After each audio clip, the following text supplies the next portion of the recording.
Chicago has issued a special marine warning for nearshore waters from Northerly Island to Calumet Harbor, nearshore waters from Calumet Harbor to Michigan City, open waters from Wilmette Harbor to Michigan City out to Mid-Lake until 4:30 p.m.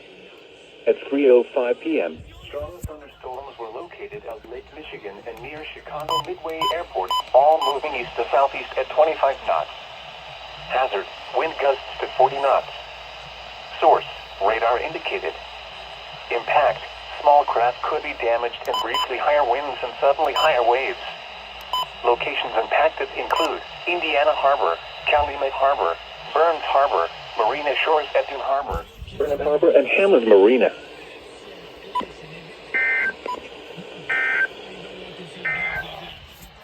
At 3 p.m. at O'Hare Airport, light rain